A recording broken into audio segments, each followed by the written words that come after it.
ओम नमः सिद्धेभ्यः। ओम नमः सिद्धेभ्यः। ओम नमः सिद्धेभ्यः। ओम जय जय जय। नमोस्तु नमोस्तु नमोस्तु।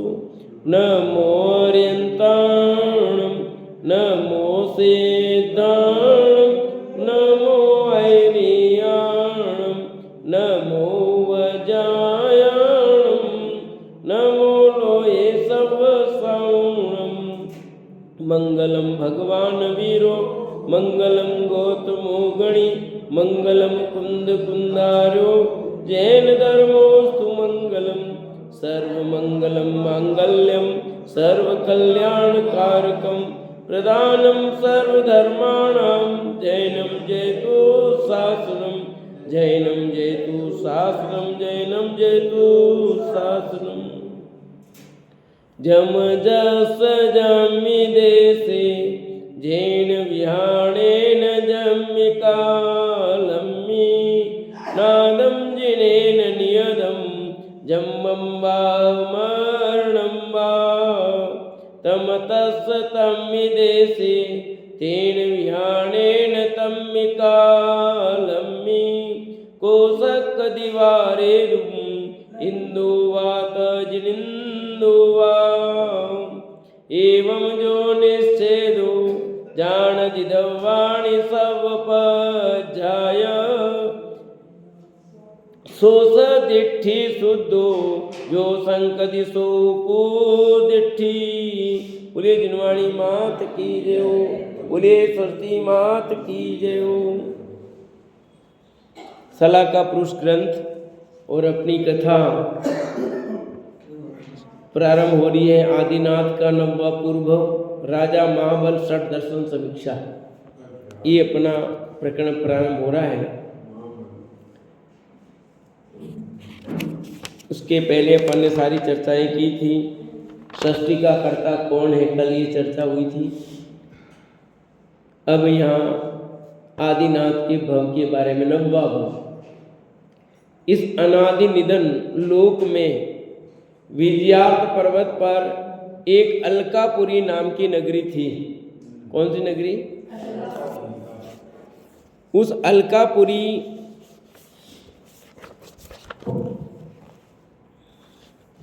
इसमें पेज इस टाइप के हैं।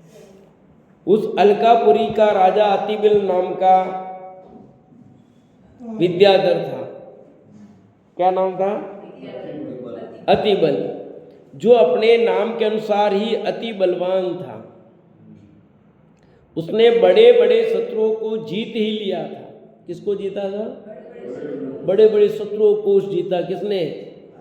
अतिबल ने। सदैव वयोवृद्ध और ज्ञान वृद्ध मनुष्यों की संगति में रहकर तत्व ज्ञान भी प्राप्त कर लिया था।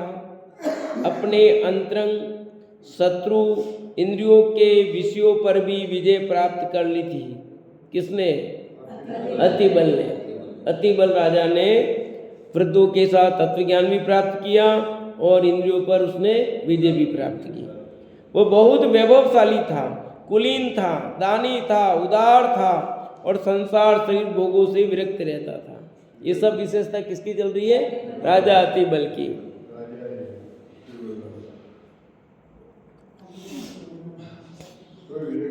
यथा नाम तथा गुण संपन्न राजा अतिबल की मनोहरा नाम की प्राण प्रिया रानी थी। अतिबल की पत्नी का क्या नाम था?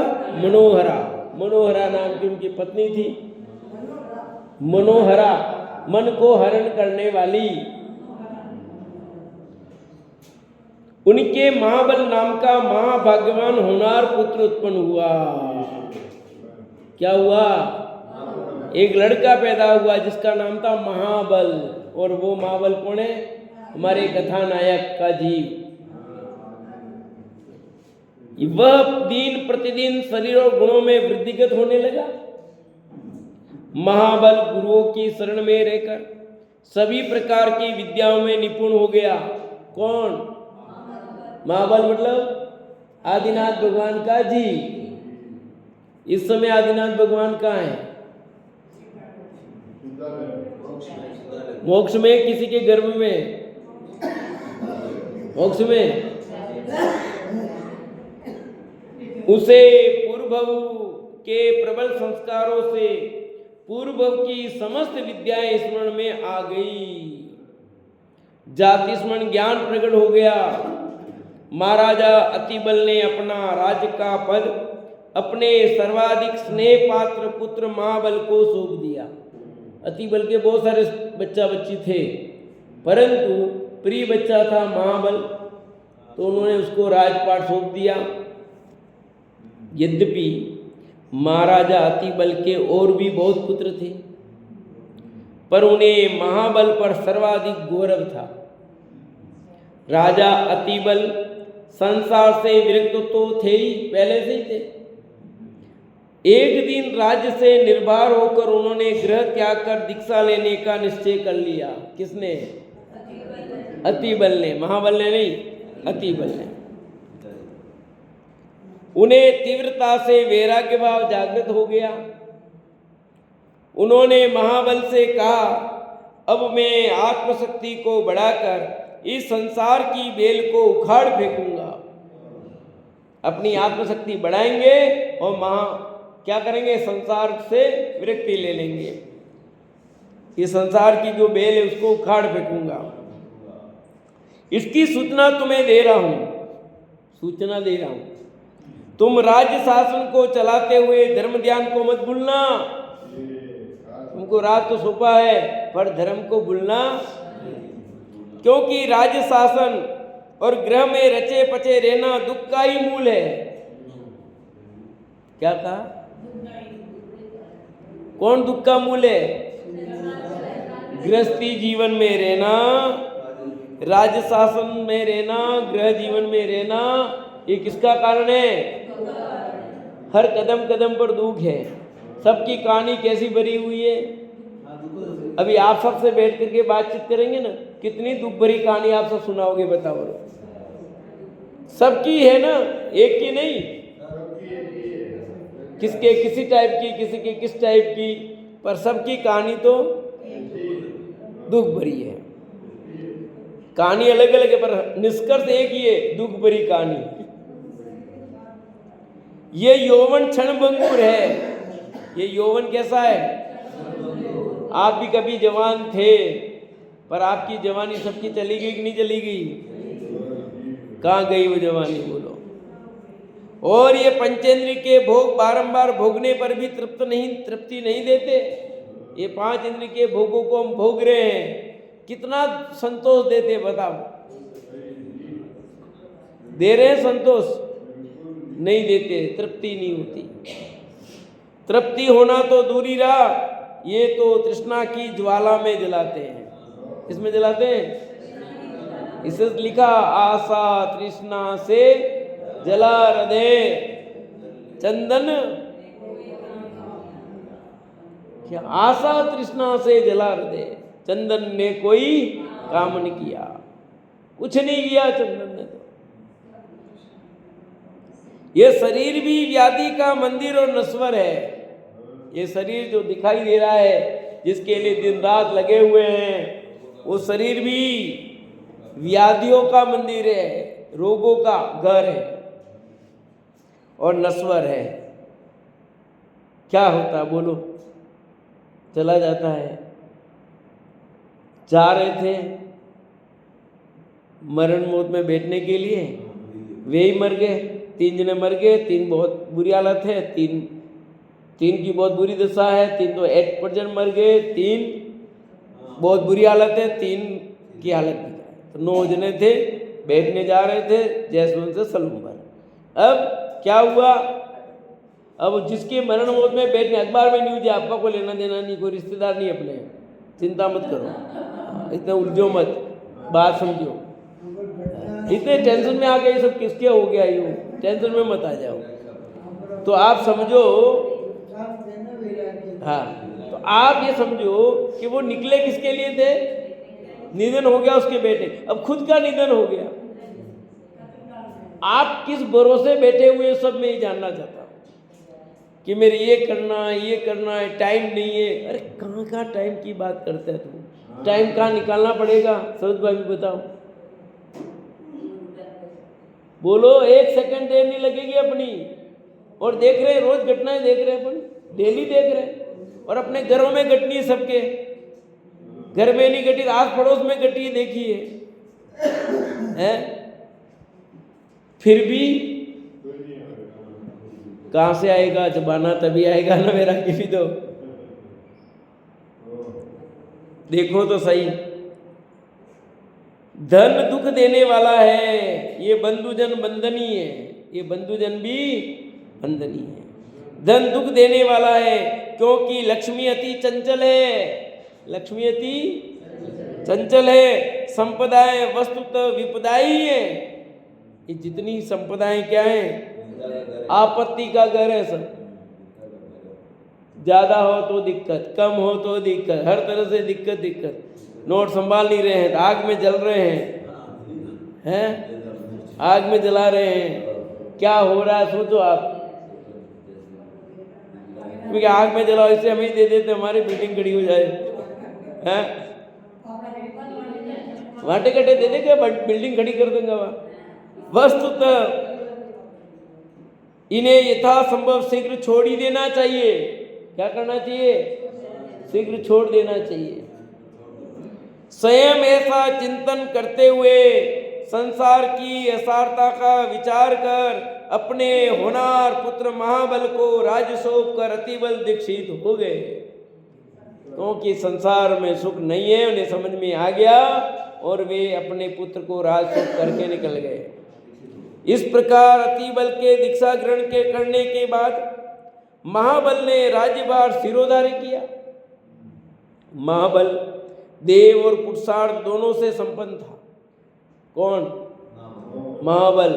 महाबल मतलब भगवान आदिनाथ का जी, 90 भव का। वह न तो अति कठोर था, न अति कोमल, न तो बहुत कठोर थे, न बहुत कोमल थे। अपने मध्यम मार्ग की नीति अपनाकर उसने समस्त प्रजा को प्रेम से वशीभूत कर लिया। वह धर्म, अर्थ और काम तीनों वर्गों के साथ मोक्ष वर्ग या अपवर्ग को कभी नहीं भूलता था। तीनों वर्गों के साथ कौन सा? धर्म, अर्थ, काम, और चौथा होता है मोक्ष। उसके राज्य शासन के लोग अन्याय शब्द को ही मानो भूल गए थे। वहां तो अन्याय था ही नहीं। बाकी जब देखो आज की तारीख में सब तरफ क्या है? अन्याय अन्याय अन्याय, बेईमानी बेईमानी सब तरफ। और क्या दिखाई दे रहा है बताओ? राजा महाबल के 4 मंत्री थे। कितने? 4 मंत्री थे। आप सबके भी मंत्री हैं 4-4? नहीं है? देखना, जो राजनीति में निपुण, बुद्धिमान, स्नेही और दूरदर्शी थे। उनके नाम क्रमशः महामती, सभिन्नमती, सतमती और स्वयं बुद्ध थे। ये नाम थे उनके। एक का नाम महामती, दूसरे का नाम सभिन्नमती, तीसरे का नाम सतमती और चौथे का नाम स्वयं बुद्ध था। उन चारों में स्वयं बुद्ध निरीश्वरवादी जैन दर्शन का अनुयायी था। जो चौथा था स्वयं बुद्ध, वो एक जैन धर्म को मानने वाला था। शेष 3 शून्यवादी, चार्वाक एवं विज्ञान अद्वैतवादी थे। अलग अलग थे। देखो, राजा है, राजा के यहाँ मंत्री तो सब जाति के हो सकते हैं ना, सब प्रकार के हो सकते हैं। नौकरी काम करते हैं नौकर तो सब जाति के हो सकते हैं, खुद भी हो सकते हैं। इस कारण यद्यपि उनमें परस्पर मतभेद होना स्वाभाविक था, परंतु स्वामी के हित में अपने मतभेदों को गौण कर वे चारों ही राज्य शासन की सेवा में तत्पर रहा करते थे। ये व्यक्तिगत मत था, वो व्यक्तिगत अलग चीज है। जहाँ राज्य शासन की बात है वहाँ पर वही करना पड़ेगा भैया। अब हम स्कूल में हैं तो अपन जैन धर्म अलग बात है, वहाँ तो राज्य शासन की व्यवस्था वैसे ही करना पड़ेगा आपको। परंतु स्वामी के हित में वे अपने मतभेदों को गौण कर वे चारों ही राज्य शासन की सेवा में तत्पर रहा करते थे, यानी राष्ट्रीयता का काम प्रमुख था। इस कारण महाबल समय समय पर उन मंत्रियों पर राज्य का उत्तरदायित्व सौंपकर वन उपवनों में विहार कर मनोरंजन किया करते थे, जिसे आगे चलकर तीर्थंकर की महनी विभूति एवं यश प्राप्त होने वाला था। वह अभी अपने पुण्य के फलस्वरूप प्राप्त न्यायोचित वैभव सुख को भोग रहा था। कौन? महाबल का जी। ठीक है। तदंतर एक दिन राजा महाबल के जन्मदिन का मंगल महोत्सव मनाते हुए अधीनस्थ राजागण, मंत्री, सेनापति, पुरोहित, श्रेष्ठी वर्ग, मान्य अधिकारी उन्हें घर घेरे बैठे थे। देखो, बर्थडे आज से नहीं मना रहे, ये पहले से चला रहा है, सदियों पुरानी है। मना रहे कि नहीं मना रहे? अब कहो बर्थडे मनाना मिथ्यात्व है।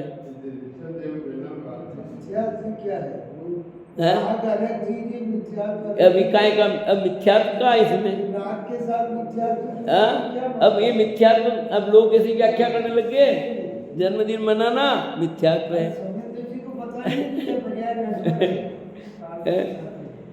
भैया, यहाँ मिथ्यात्व कब होता और कब नहीं होता अलग बात है, ये समझना चाहिए। ठीक है। नहीं, लोग मनाते हैं ना, बर्थडे खूब मनाते हैं, कहीं होटलों में जाकर, कोई कहीं जाकर, कोई कहीं जाकर। आजकल खूब चलती है ना मनाने की प्रथा, चली खूब। और ये केक तो बहुत चला है, नहीं काटना चाहिए केक, बिल्कुल नहीं काटना चाहिए, ये बिल्कुल केक काटने का तो गलत है। ठीक है, अपन मनाते हैं, भगवान अपना जन्मदिन है, मंदिर आओ, पूजा करो, स्वाध्याय करो, और आपको खिलाना पिलाना, खिलाओ पिलाओ, कोई बात नहीं। ठीक है ना यार, इस दिन 4 लोगों को बुला के खिला दिया, उसमें कोई ठीक नहीं। परंतु ये केक काटना, ये पार्टियां करना, ऐसे बर्बादी करना अच्छा नहीं है भैया। ये महापुरुषों की, बड़े बड़े लोगों की अलग बात है, अपन सामान्य लोग हैं, उन बड़े लोगों की देखा देखी अपन कहाँ करने जाए। नहीं, अरे आज भी जो बड़े बड़े लोग, केक काटना तो गलत है, कोई केक नहीं काटते थे, कहाँ केक काटे जाते हैं। ये केक काटने की प्रथा तो आज तो जन्मदिन हो कि शादी हो कि गाड़ी खरीदो कि कोई भी, हर चीज में केक, हर चीज में केक। ये हमारी परंपरा, तो बोलना चाहिए ना, खाना एक बिल्कुल शुद्ध नहीं, मतलब नहीं। महाराजा महाबल किसी के साथ हंसकर, किसी के साथ संभाषण कर, किसी को स्थान देकर, किसी को आसन देकर, किसी को सम्मान देकर उन समस्त सभासदों को संतुष्ट कर रहे थे। देखो, बड़े बड़े लोग मनाते, अपने को अपना जन्मदिन मनाना उचित नहीं है, नहीं मनाना चाहिए।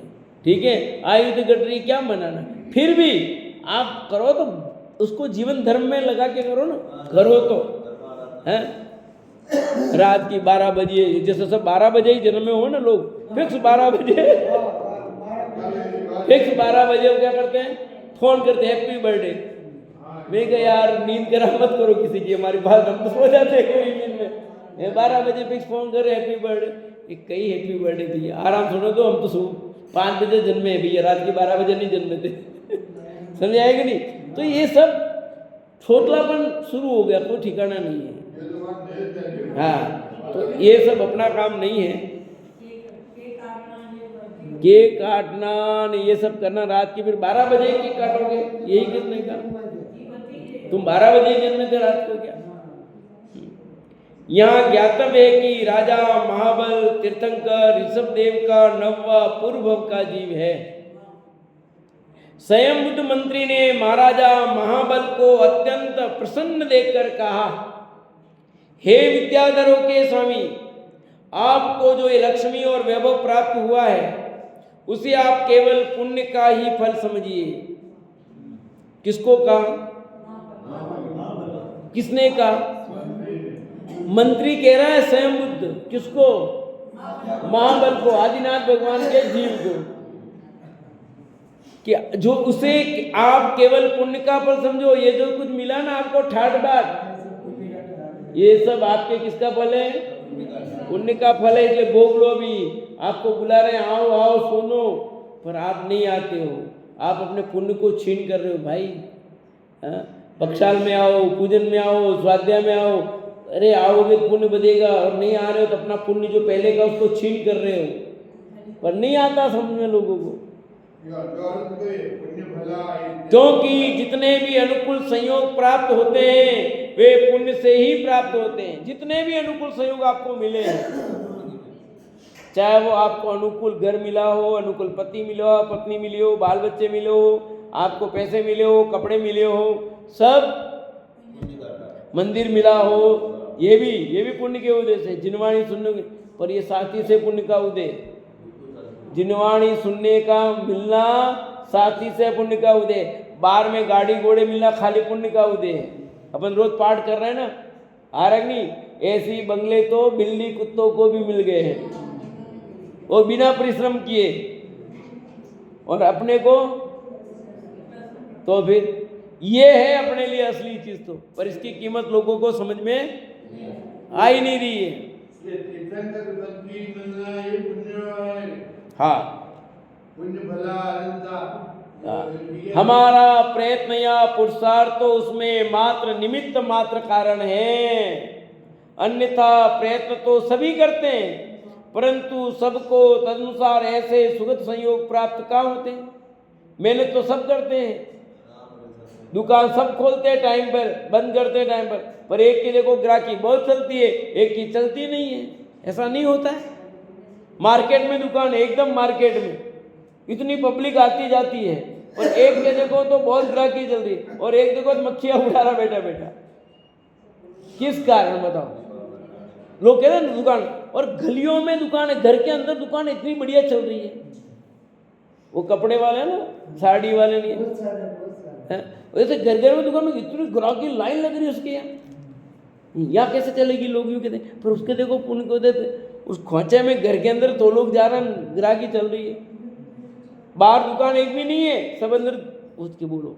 विज्ञापन कौन कर रहा है? पब्लिक। वो विज्ञापन का 1 रुपया खर्च नहीं कर रहा, पर उसका पुण्य का उदय लोग बताते, वहां जाओ साड़ी ले, वहां ले जाओ, वहां जाओ, बोलो। तो आप हो रहा कि नहीं हो रहा काम?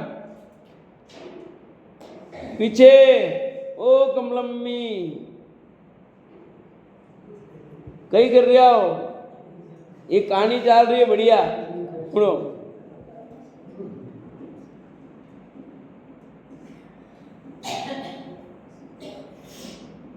अन्यथा प्रयत्न तो सभी करते हैं, परंतु सबको तनुसार ऐसा सुखद संयोग प्राप्त कहाँ होते हैं। हे राजन, धर्म भावना से इच्छा अनुसार संपत्ति की प्राप्ति होती है। संपत्ति से 5 इंद्रियों के सुहावने भोग अनुकूल स्त्री पुत्र और सैकड़ों अनुकूलता प्राप्त होती है। धर्म की ऐसी परंपरा है, धर्म की राज संपदाएं, भोग, योग्य कुल में जन्म, सुंदरता, पांडित्य, दीर्घायु और आरोग्य, ये सब पुण्य के ही फल हैं। धर्म के बिना आत्म शांति तो होती ही नहीं, लौकिक संपदाएं भी प्राप्त नहीं होती। आ रहा समझ में खुशबू लता? ये असली बातें हैं। अभी समझ लोगे काम आएंगे नहीं, बुढ़ापे में बैठ भी नहीं पाएंगे, फिर वो बड़ी मुश्किल से सुनते हैं। आते रुचि है थोड़ी इसलिए आते हैं, पर वो सब काम कितना करता है। इसलिए लिखा कवि ने, बालपने में ज्ञान ले हो, तरुण समय तरुण ही रह हो, अर्ध बुढ़ापनो कैसे रूप लगे आपनो। ये जितने लोग हैं पुरानी रुचि इसलिए बैठ पाए, बाकी तो कोई मतलब नहीं है। रुचि लग गई ना, अच्छी चीज समझ में आ गई, काम कर जाएगा, और नहीं तो फिर चला जाएगा। और कम लोग हैं जिनको ये बात मिलेगी, सबको नहीं मिलती है। इतनी पब्लिक है, कितने लोग सुनते हैं रोज प्रवचन, सुनो, और उसमें समझ में कितने लोगों को आता है। आया था ना कार्तिकेय अनुप्रेक्षा में, पहले तो सुनने वाले मिलने, सुन भी ले तो जानने वाले मिलने, जान भी ले तो उसको धारण करने वाले मिलने, और धारण कर भी ले उसको विचार करके समझ लेने वाले। तो ये अपना भाग्य है, समझो कि अपने कोई अवसर मिला है जिससे स्वर्ग आदि अभ्युदय और मोक्ष पुरुषार्थ की निश्चित सिद्धि होती है, उसे धर्म कहते हैं। धर्म किसे कहते हैं? जिससे स्वर्ग आदि अभ्युदय तथा मोक्ष पुरुषार्थ की निश्चित सिद्धि होती है, उसे धर्म कहते हैं। धर्म वही है जिसके मूल में दया है। दया धर्म का मूल है। संपूर्ण प्राणियों पर अनुकंपा करना, उनकी रक्षा का प्रयत्न करना दया है। इस दया के लिए उत्तम क्षमादि 10 गुण कहे गए हैं। इंद्रियों को जीतना, क्षमा धारण करना, हिंसा नहीं करना, तप, दान, शील, ध्यान और वैराग्य, ये सब दया रूप व्यवहार धर्म के चिन्ह हैं। हे महाभाग, प्राप्त हुए राज आदि को धर्म का फल जानकर अपनी भावना सदैव धर्म पालन करने की होना चाहिए। कौन कह रहा है? स्वयं बुद्ध मंत्री। किसको कह रहा है? महाबल को। किसको कह रहा है? बराबर है? गलत हो तो फिर कुछ समझ में आया ही नहीं। ये अपने को कह रहे हैं। वो तो गया, स्वयं बुद्ध कहीं गया ना, महाबल भी कहा गया, यहाँ तो अपने को कह रहे हैं तुम स्वयं बुद्ध। ये जिनवाणी स्वयं बुद्ध है और हम सब महाबल है। आया समझ में? अभी यहाँ कौन है? स्वयं बुद्ध जिनवाणी है और हम सब क्या है? महाबल की जगह हम है। अब ये समझना है तो समझ में आएगा, नहीं तो वो उसको समझा रहा है तो फिर वो उनके लिए हुआ, अपने कुछ पल्ले पड़ने वाली नहीं है। आया नहीं कमरराज साहब? क्या कहा बोलो? आप कौन हो? अभी इस कहानी के हिसाब से आपको क्या बताया मैंने? महाबल। और जिनवाणी स्वयं बुद्ध है, समझो। हे राजन, यदि आप यह चंचल राजलक्ष्मी और वैभव को स्थिर रखना चाहते हो तो आपको अहिंसा धर्म का पालन करना ही चाहिए। इस प्रकार स्वामी का हित जाने वाले सम्यक दृष्टि स्वयं बुद्ध मंत्री सत परामर्श लेकर चुप हो गया। कौन चुप हो गया? स्वयं बुद्ध मंत्री महाबल को ऐसा समझा करके, संबोधन करके वो चुप हो गया। अब क्या होता आगे देखो, सब अपनी अपनी बात तो करेंगे ही ना। तब महामती नाम का नास्तिक मंत्री बोला, उसको भी आप में से आ जाएगा। हे देव, जब धर्मी हो तभी तो धर्म हो सकता है। जब आत्मरूप धर्मी का अस्तित्व ही नहीं तो ये सब धर्म कौन करेगा और उस धर्म का फल भी कौन प्राप्त करेगा? यह मंत्री खाओ पियो और मौज उड़ाओ वाले चार्वाक मत का मानने वाला चार्वक था। ये अपन है। कई लोग अपने में ऐसे लोग हैं जो इस प्रकार की बात, नास्तिक मती मंत्री है वो अपन लोगों में। यह मंत्री खाओ पियो और मौज उड़ाओ वाले चार्वाक मत का मानने वाला चार्वाक था। चार्वाक के मतानुसार आत्मा के पूर्वभव और परभव का अस्तित्व ही नहीं होता, न पहले था न अभी भी है। नहीं क्या हो गया काम तो। इस कारण पुण्य पाप को भी वह नहीं मानता। कौन? नास्तिक मती। ठीक है, महामती नाम का मंत्री, चार्वाक मती है वो, महामती। यह नास्तिक मत ऐसा मानता है कि पृथ्वी, पानी, आग, हवा आदि 5 भौतिक पदार्थ मिलकर जीव की उत्पत्ति हो जाती है और मृत्यु के समय ये पंचभूत बिखर कर अपने यथास्थान पहुंच जाते हैं। यानी पंचभूत तत्वों से ही बना और बिखर जाते, खत्म हो गया। यानी नया जीव नया ही पैदा होता है, उसमें मिल जाता, न तो पहले था न बाद में रहेगा, काम खत्म। इसलिए कौन कर्म करें कौन फल भोगेगा बताओ? पंचभूत बिखर कर अपने स्थान पहुंच जाते हैं। ये आत्मा का पुनर्जन्म नहीं मानते चार्वाक मती। इस कारण इनके यहाँ दया दान आदि धर्म का कोई स्थान ही नहीं है। दया क्या काम? और दान देंगे तो आगे फल मिलेगा, पर आगे अपन रहेंगे नहीं, दान की बात क्या रही? कोई मतलब ही नहीं है। इस मंत्री ने स्वयं बुद्ध मंत्री के मत के विरोध में तर्क दिया कि जब शरीर से पृथक कोई आत्मा कभी दिखाई नहीं देता तो शरीर से भिन्न कोई आत्मा कैसे हो सकता है बताओ? इसलिए जो धर्म के नाम पर प्रत्यक्ष सुख छोड़ परलोक के सुख की कल्पित कल्पनाएं करते हैं वे दोनों सुखों से वंचित रहते हैं। कि अभी देखो कुछ करेंगे तो अगले बार में सुख मिलेगा। झूठी बात, जो है वो अभी भोग लो, आगे वागे कुछ नहीं। तुम्हारा अस्तित्व भी अभी है खत्म। जो करना कर लो, खाना पीना भोग जो करना कर लो, न आगे न पीछे कोई विचार नहीं करना। ऐसे लोग बहुत मिलेंगे कि नहीं मिलेंगे बोलो, मानने वाले? हाँ? और सारी दुनिया को ये अच्छी बात लगेगी नहीं लगेगी? किसने देखा अगला भैया कौन होता है? किसने देखा भगवान होते? कौन सा नरक स्वर्ग होते? आराम से खाओ पियो मौज उड़ाओ, ये फालतू में बचा के कुछ नहीं करना। ये बचा के रखना किसके लिए? अपने तो बचत नहीं, सुबह कमाओ शाम को खत्म है कि नहीं? लोग सुबह कमाते, दिन भर कमाते, शाम को पैसा मिला, खाए पिए खत्म। और रोएगा तो लाल पकड़ी वाला रोएगा, अपने को उधार लाओ, बहुत ऐसे टेंशन रखने वाले, ब्याज पे देने वाले, उनसे लाओ और खाओ। अपने कहते हैं रोएगा तो लाल पगड़ी वाला रोएगा। पहले पगड़ी बांधते थे सेठ लोग, तो ऐसे लोग कितने हैं बताओ? ज्यादातर लोग तो ऐसे ही मिलेंगे।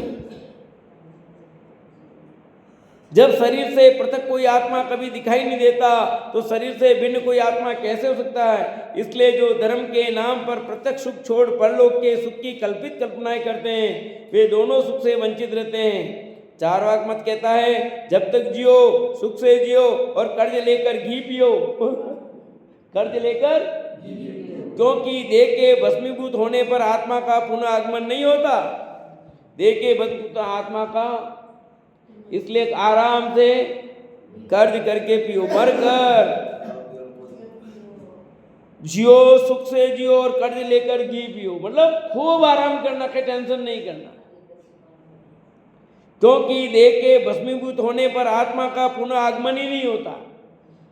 अतः मरकर बेल बनकर भी कर्ज चुकाना पड़ता है। यह साहूकारों द्वारा भ्रम भरा प्रचार है। ये साहूकार पैसा नहीं देगा, इसलिए साहूकार लोग कहते हैं मरकर बेल होकर के भी कर्ज चुकाना पड़ेगा। ये तो साहूकारों ने चलाया यूं। कौन कह रहा है? चारवाक मती। ऐसा कुछ नहीं होता, तो उनको जचेगा नहीं जचेगी बात। पर अपना सत्य क्या है?